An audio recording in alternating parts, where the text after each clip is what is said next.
Hello, glad to see you on the channel. Subscribe, give a like, and don't forget to leave a comment. Enjoy watching. Brandon Meeks was smiling when he fired me, which told me everything I needed to know about the man he'd become. His teeth gleamed like they'd just been polished for the occasion, his shirt too crisp for someone who claimed to be working remotely half the week. He leaned forward slightly, like he wanted to make the delivery seem personal, humane, almost generous. "You've done great work for us," he began, voice using corporate empathy, "but truthfully, you're just too set in your ways." I should have flinched, maybe hung my head a little. That's what they expect you to do. Look defeated, take your little severance package, and shuffle out like a man past his expiration date. Instead, I reached out, shook his soft hand, smiled back, and said, "Thanks for the opportunity, Brandon." Then I turned to Lisa from HR, who'd been sitting quietly at the end of the table like a robot with a heartbeat, and nodded once. She didn't look up. She just slid the folder across the desk toward me, her mouth a flat line, her eyes glued to the bullet points on the termination script she'd probably read 37 times this month. I didn't tell them what I knew. I didn't tell them that the entire department's forecasting tools, the system Brandon bragged about at every board meeting, the platform that had supposedly streamlined operations and unified data insights, still ran off the core I wrote back in 2014. I didn't mention the backdoor I'd quietly kept live through every quarterly improvement cycle, every intern who thought they were rewriting the wheel, every new CTO who nodded at my documentation like they understood it. No, I said nothing. Not a word. Because why ruin the surprise? Truth is, I'd seen this coming a mile away. The signs had been crawling in like ants for the last 18 months. Little cuts, little shifts in tone. First, it was fewer projects landing in my lap. Then it was getting left off client calls I used to lead. After that came the promotion of Carter D., a 27-year-old whose primary qualification seemed to be the ability to use synergy in a sentence without gagging. Carter had once asked me, no joke, how to unzip a file. That was the moment I knew I was on borrowed time. But I wasn't always this cynical. I gave this company 12 years. Not just clock-punching, coasting along years. I gave them my weekends, my evenings, my brain at 2 in the morning when nobody else could figure out why Q3 projections had gone sideways. I was the guy who fixed things quietly, built things thoroughly, and documented them like a paranoid librarian because I learned early that memory doesn't mean a damn thing in meetings, paper does. Brandon? He was still in grad school when I got hired. He used to shadow me back in the early days. Called me a wizard once when I showed him how to build a regression model in under 30 minutes. I showed him the ropes, trusted him with vendor contacts, even coached him on how to speak in meetings without sounding like a deer on Adderall. And then, a few years later, he got promoted. Twice. Somewhere along the way, my mentorship turned into a liability. My voice got quieter. His got slicker. He learned to dress like an executive and nod like he cared. But underneath it all, he was just waiting for a chance to cut the rope. And I let him. That's the worst part. You stay too long in one place, and you start making excuses. You tell yourself you're loyal, that they'll remember the late nights, that the spreadsheet you pulled out of your ass to save Q2 will buy you another year. But that's not how it works anymore. Corporations don't love, they tolerate. Until the new model comes out. Until the shine fades. Until someone with shinier teeth and a shorter memory decides you're not aligned with the company's future. So I left that day without saying much. Walked past the open concept desks and faux plants and that stupid neon sign near the coffee bar that said, "Think big." No one looked up. Maybe they'd been warned. Maybe they were just relieved it wasn't their turn. I didn't even pack up my stuff. My desk was already half empty. All my personal files were on my home NAS. I'd been slowly clearing the decks for months. Not because I knew the exact day was coming, but because I could feel the rot creeping in. And here's the kicker. They think they won. They think they cut the deadwood. That they streamlined, that they made a bold, forward-facing decision. But what they really did, they fired the only guy who knew where all the wires ran. And they kept the one who thinks a macro is something you download off Reddit. My systems still hum quietly in the background. The daily reports still pull from my architecture. They think they're AI-powered. I wrote most of those algorithms in Python back when Brandon was still watching YouTube tutorials on pivot tables. Be honest, have you ever sat in a meeting watching someone younger and dumber get promoted over you, and thought, maybe I should burn it all down? Not literally. I'm not that kind of guy. But metaphorically? Poetically? Because that's where I found myself that afternoon, walking through the parking garage with a manila folder under my arm and 12 years of blood, brain, and bandwidth reduced to a polite memo. I didn't sleep much that night. Not because I was anxious. Because I was buzzing. With clarity. With possibility. With a kind of quiet rage I hadn't felt in years. Not the white-hot kind that's for kids. No, this was cold. Measured. Like a scalpel in the dark. And somewhere in the corner of my mind, a door clicked open, one I'd built a long time ago, just in case. A code string. A trigger buried deep in the system. One that could make or break the next earnings call with a single misaligned variable. But I wasn't ready to use it. Not yet. Not until they made one more mistake. And Brandon? He was good at those. Real good. It's strange how you can give so much of yourself to a place that wouldn't even pause to watch you walk out the door. Back in the beginning, things felt different, or maybe I just needed them to feel that way. I remember walking into that office for the first time with a little bit of swagger and a backpack full of second-hand ambition, thinking maybe, just maybe, I'd finally found a company that valued substance over showmanship. We were small then. 5 guys and a kitchenette. No vending machine, no standing desks, no wellness emails from HR telling us to drink more water and breathe with intention. It was just people trying to build something they could be proud of. And I was proud, at least for a while. I built the first forecasting model with duct tape, Python, and the stubborn will of a guy who didn't believe in shortcuts. I stayed until 2 in the morning some nights, ordering cold pizza and staring at broken code with bloodshot eyes. I missed my daughter's 7th birthday that first year because the CEO needed proof of concept, ready for a Monday pitch. My wife was angry, but she understood, or at least pretended to. That's what spouses do when they think it'll be worth it in the end. Then came Brandon. He was an eager little bastard back then, green, wide-eyed, annoyingly chipper. He'd just finished his MBA and came in wearing tight suits and asking way too many questions about brand scalability. I didn't mind him, honestly. He reminded me of a golden retriever with a clipboard. Smart enough, but still learning where the doors were. I took him under my wing because that's what you're supposed to do when you've been around the block. You pay it forward. I showed him how to avoid the pitfalls in our messy legacy systems, how to speak boardroom without sounding like a human PowerPoint, and how to spot a flawed dataset from a mile away. And he soaked it up. To his credit, he learned fast. He mirrored my lingo, picked up my style, and slowly started carving out a name for himself. I thought it was flattering at first. I mean, imitation is supposed to be the sincerest form of flattery, right? But what I didn't realize, what I didn't want to realize, was that Brandon wasn't learning so he could build something of his own. He was learning so he could take mine and pass it off as his own handiwork. It started small. A few comments in meetings where he'd rephrase something I just said and get nods from leadership like he'd split the atom.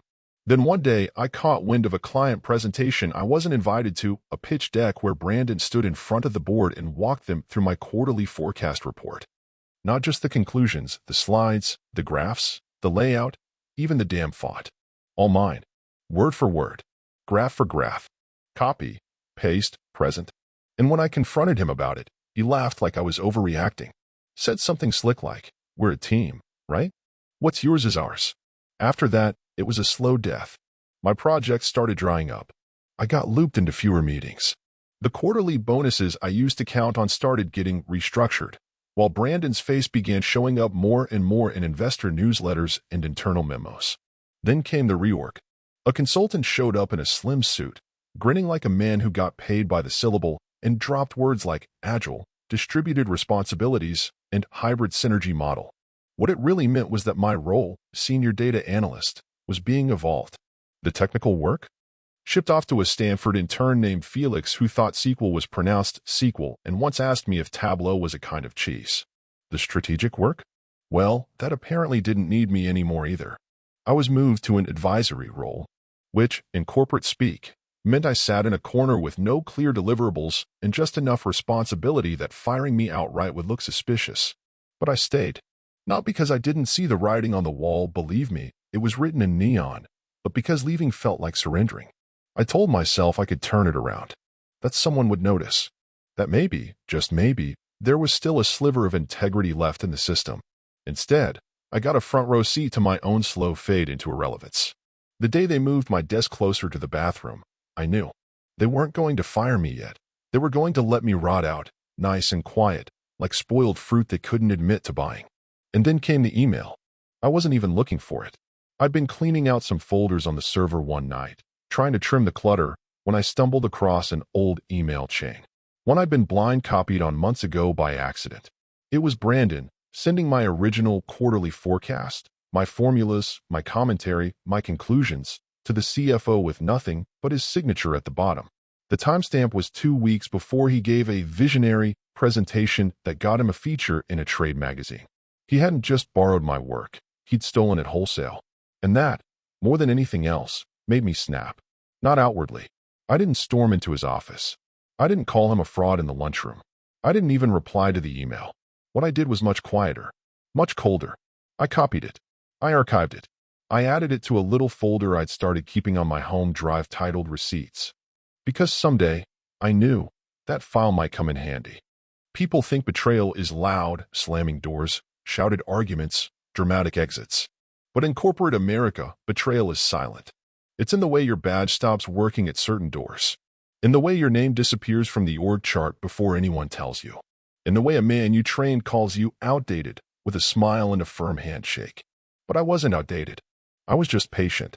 And my patience was about to pay off. I never set out to build a trap. At least, not in the beginning. You don't spend 12 years pouring your guts into something only to sabotage it out of spite. Not unless they push you too far. And trust me, they had been inching closer to that line for years. But as the lights started dimming on my roll, as my inbox got quieter and my responsibilities thinned like an old man's hairline, I found myself spending more time digging through the bones of the system I had built. The forecasting platform that made them millions and made me invisible. The architecture wasn't flashy by today's standards, but it worked because it was smart and solid, like an old truck that never broke down, even when the roads got rough. I knew every inch of that code base like I knew my wife's snore or the way my daughter used to tap her foot when she was nervous. I had built it when we had nothing, no money, no tools, no templates, just sweat and whiteboards and nights that bled into mornings. And when I started looking deeper, really looking, I found something I'd tucked away years ago and forgotten. It was a relic from the early build phase, a little test function meant to simulate data variances. At the time, it had been harmless, just a way to stress test the system under chaotic inputs. But I left it open-ended, without tying it off. And the strange thing was, nobody had ever noticed. Not Brandon, not Felix the Stanford Wonder Kid, not even the third-party code monkeys who came in during the last upgrade cycle. They built layers on top of it, UI wrappers and business logic filters, but the core was still mine. And buried deep within it, under a couple of cryptic function names and one innocuous comment line, was a doorway. It wasn't even locked. Now, if I were a better man, I'd have closed it, cleaned it up, documented it, and pretended I never saw it. But that's the thing about better men, they usually get stepped on by louder ones. So instead of patching the hole, I decided to refine it. I spent 2 weeks cleaning up the logic, making it leaner, quieter, harder to detect. I encrypted the activation string, embedded it behind a chain of conditional logic paths that looked like error handling failsafes. Nothing malicious, not really. Just potential. Controlled chaos. A switch that, if flipped, would misalign key inputs by just enough to cast doubt, to raise eyebrows, to turn a shiny investor report into a statistical question mark. I didn't plan to use it. Not then. I just wanted it to exist. Because something deep in my gut, something older and wiser than spreadsheets and policy memos, told me my time was ticking down. You can feel it when they're planning to cut you loose. The way they start scheduling meetings you're not invited to. The way your boss starts CCing other people on threads that used to be one-on-one. It's death by 1,000 paper cuts, and I'd bled long enough. So I built it. Carefully. Quietly. No log trails. No debug markers. I stored the encryption keys offline, split between 2 flash drives, one at home in my sock drawer, and one in a hollowed-out book in my office. I even tested the trigger once on a dummy environment late one Friday night, just to see if it would hum like I remembered. And it did. Smooth. Silent. Untraceable, unless you knew exactly what to look for. And let's face it, no one there did. After that, it was just a matter of waiting. I kept showing up, kept playing the part, smiled during meetings, nodded during updates, gave advice when asked and stayed quiet when not. Brandon strutted around like a man who thought he'd tamed the system, when in fact he'd just locked himself inside it. I let him take credit for my past work, let him polish it up and parade it in front of board members like a magician with someone else's rabbit. Because I knew something he didn't, the stage he was standing on had termites. The day they let me go, the pink slip, the handshakes, the corporate condolences, I wasn't angry. I was calm, almost euphoric.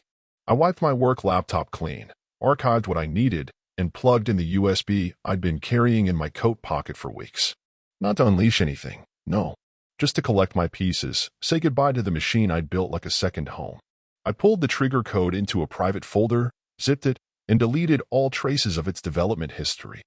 I even left a little note in the comments of the main script, nothing incriminating, just a personal joke from a vanished architect. When the numbers looked too good, check the basement.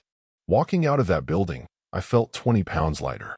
They thought they'd erased me, reduced me to a severance line item and a generic LinkedIn exit.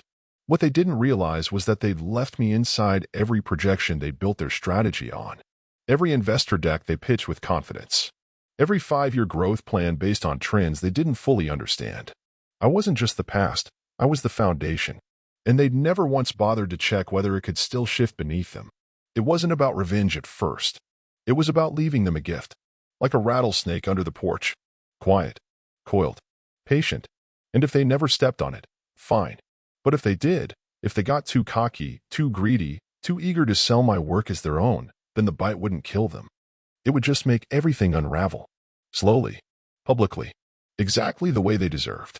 6 months had passed since I walked out of that glass and chrome mausoleum they called an office, and not a day of it felt wasted. I slept better. I took walks without checking my phone every 5 minutes. I even started cooking again, real meals, not just microwaved leftovers from meetings I was barely invited to. On the surface, it looked like I'd moved on, and for the most part, I had. But part of me stayed plugged in, listening, watching from the edges like a man who'd left a lit fuse somewhere in the drywall and was waiting for the faint smell of smoke. They'd been gearing up for their Series C funding round, that much I knew without needing to dig. Tech blogs were buzzing about the company's sustained growth trajectory, and Brandon's name started showing up in glossy interviews where he wore expensive jackets and talked about data-driven innovation like he'd personally invented numbers. The platform I built, the system I left humming behind the scenes, had become their crown jewel, their proof of intelligence, the engine that powered every promise they were making to Wall Street. I didn't have insider access anymore, but I didn't need it. The public crumbs were enough. A few LinkedIn updates here, a bragging post from Carter D. there, and one breathless article calling Brandon the face of modern forecasting. That one made me laugh out loud, hard enough to choke on my coffee. Because while they were busy painting him as the visionary, they were also setting themselves up for the kind of embarrassment you don't walk away from clean. See, the thing about a system as complex as the one I built is that it's easy to trust too much. The dashboards looked smooth. The projections updated in real time. Everything felt automatic, frictionless, optimized. But nobody asked how it really worked, how those percentages and trend lines were pulled from raw, flawed data and massaged into something pretty. The executives just saw green arrows and nodded. And when Brandon decided to anchor the investor pitch on predictive churn modeling, I knew exactly which part of the system he'd showcase. What he didn't know, or maybe had forgotten, was that the default parameters in that particular model had been adjusted. It was a small tweak, subtle and elegant. I'd programmed the algorithm to assume a marginally higher user retention rate, just enough to look exciting, not suspicious. It rounded up in just the right places, framed the customer behavior in just the right light, and, unless you audited it line by line, it looked legitimate. But if you use those numbers to make public claims, to inflate projections, to stand in front of investors and promise gold based on smoke, well, then you were stepping right into the trap. And that's exactly what they did. I was sitting at my kitchen table on a rainy Thursday morning, watching the live stream of their Series C Investor Day, purely for entertainment. The camera panned across the slick office space they'd clearly rented for the day, all polished concrete and hanging Edison bulbs, like every other startup trying too hard. Brandon stood center stage, teeth polished, hair sprayed, his voice smoother than I remembered as he launched into his slide deck with the confidence of a man who truly believed he'd earned it. The screen behind him glowed with charts, all curves and upward trends. He pointed to retention metrics, boasted about a 43% increase in active users over the last 2 quarters, and leaned into that word, predictive. Said it like a promise, like a prophecy. The room buzzed. Heads nodded. Investors scribbled notes. For a moment, I wondered if they'd sail through it, if my trigger was too subtle, if the illusion was strong enough to carry them to the finish line. And then, it happened. One of the analysts in the audience, a sharp-looking woman from some firm I didn't recognize, raised her hand and asked a question that sliced straight through the performance. "Can you speak to the underlying assumptions in your churn model?" she asked. Brandon blinked, smiled, stalled, said something about cohort analysis and behavioral segmentation, which sounded impressive if you didn't know he was making it up. But she pressed further. "Your report claims retention levels that don't align with industry standards, especially given your monthly active dips last year. Can you clarify the variance?" That was the moment. I saw it on his face, the flicker of confusion, the little pulse of panic in his neck, the way his eyes darted toward the CFO, who looked like he'd just swallowed a live mouse. The numbers didn't hold. They couldn't. Because under pressure, when cross-referenced against raw usage data, the model started to fray. Just enough to raise eyebrows. Just enough to make people look deeper. The CFO stepped in, tried to pivot, mumbled something about recalculating with more conservative baselines, but it was too late. The room had gone quiet in a bad way, not the respectful hush of impressed investors, but the uncomfortable silence of people starting to smell a lie. Phones were being checked. Side glances were exchanged. Someone whispered the word audit. My phone buzzed 10 minutes later. It was a text from an old coworker I hadn't heard from in months. Just one line. "Did you see what happened? Are you watching this?" Yes, I was. Every second of it. By the end of the day, the pitch had been pulled off the investor portal. The press release was taken down. Brandon's LinkedIn went dark for a few hours, then came back up minus the bold Series C champion tagline he'd posted that morning. By the weekend, rumors were circulating that the company's numbers were being reviewed by outside counsel, and the SEC had requested a statement. That's what happens when you claim performance metrics that can't stand up to scrutiny, especially when they're based on a model with invisible hands pulling the strings. I didn't gloat. Not really. This wasn't about revenge for me, not in the childish sense. I wasn't looking for a scene, or a breakdown, or someone to sob and apologize. All I wanted was the truth to break the surface, just once, and for everyone to see that the emperor wasn't wearing clothes, he was wearing my code, backwards, and inside out. Funny thing is, they probably still didn't know where it came from. They just knew something went wrong. And that was enough for now. The fall didn't happen all at once. It never does. Collapse in the corporate world isn't like a car crash, all screeching glass. It's more like slow erosion, quiet and polite until suddenly there's nothing left to stand on. Within a week of the investor pitch imploding, the story had gone from a private embarrassment to a spreading stain. A few industry blogs started picking up on the inconsistencies, referencing discrepancies in reported retention metrics and unexpected volatility in user forecasting. Within another week, the CEO had released a statement that sounded like it had been chewed to death by legal before hitting the light of day, full of phrases like recalibration, unexpected variance, and commitment to transparency. Behind closed doors, though, I knew the panic had started to boil. I didn't have a badge anymore, but people still talked. One or two messages trickled in from old colleagues who hadn't deleted my number or who remembered what it was like before the suits took over. They told me Brandon was being reviewed internally, which is corporate speak for he's on the chopping block, but nobody wants to swing the axe first. The CFO had apparently gone ghost for a few days, and the IT team was quietly tearing apart the codebase, trying to figure out what had gone wrong. They wouldn't find it, not unless they knew where to look, and even then, they wouldn't understand what they were seeing. It wasn't malware. It wasn't sabotage. It was architecture with a slant, like a house built a few degrees off level.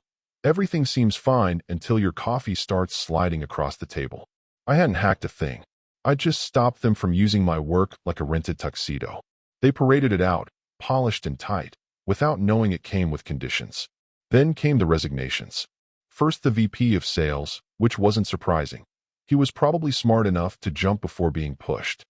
Then the CTO, who had only been in the job for 8 months and must have realized he was holding a bag full of fire. By the third week, even Carter D. had gone dark. The press caught wind of early SEC interest, and although no official charges were filed, yet, the word investigation was enough to freeze the air inside that office like a February wind through broken glass. And then, the voicemail. I almost didn't notice it. I was outside, trimming the hedges by the side of the house, listening to an old blues record on a speaker while trying not to decapitate any birds' nests when my phone buzzed in my pocket. I checked it 2 hours later. Unknown number. One new voicemail. I played it while standing barefoot in the kitchen, sweat still on my collar, hands still smelling like dirt and tomato vines. "Hey," the voice said, quiet, hesitant, familiar. "It's Lisa, from HR." For a moment, I expected the same sterile cadence I'd heard in that meeting room the day they let me go, that tone like someone reading a recipe for sorrow off an index card. But her voice cracked a little. "This wasn't that Lisa. I just wanted to say, I know. I know what you did. Or didn't do. However you want to look at it. And I don't blame you." There was a pause, long enough that I thought the message had ended. "Brandon threw everyone under the bus," she said, a little louder now. "He told the board it was all IT's fault. Said someone must have tampered with the system after he approved the pitch. He tried to pin it on Carter first, then Felix, then even tried to drag me in. Said I'd seen the numbers and greenlit the whole thing." I heard her exhale, like she was letting go of something she'd been holding in for too long. "Anyway, I'm leaving. Gave my notice yesterday. This place isn't worth it. I just thought you should know, not everyone hated you. Some of us knew what was happening. We just didn't know what to do about it." There was another pause. I could hear traffic in the background. Then she said, more softly this time, "Thank you." Click. I didn't replay the message. Didn't save it, either. I just stood there in my kitchen, sweat drying on my back, watching the wind move the lemon tree outside the window like it didn't give a damn about office politics or quarterly reports. I poured myself a glass of water and stepped out onto the porch, where the sky was starting to bruise into that soft, late afternoon purple you only get when the clouds stay away. I didn't feel triumphant. This wasn't a movie where the underdog wins, the villain is dragged off in handcuffs, and the credits roll over swelling music. Nobody was cheering my name. Nobody handed me a medal. I hadn't gotten my job back, or some big payout, or an apology. But I had something else, something better, in its own quiet way. I had peace. Brandon's name disappeared from LinkedIn entirely by the end of the month. No farewell post. No announcement. Just gone. Like he never existed. Like someone finally realized that shiny teeth and buzzwords can only carry you so far when the walls start crumbling and your foundation is held together by borrowed brains. And me? I planted tomatoes. Started working on the side project I'd put off for years, something small, something mine. I read more. Slept deeper. Laughed more often. Not because I won, but because I stopped letting them take anything else from me. They said I was too set in my ways. Maybe. But I still believe in one thing. If you plant rot, don't be surprised when the whole damn tree falls.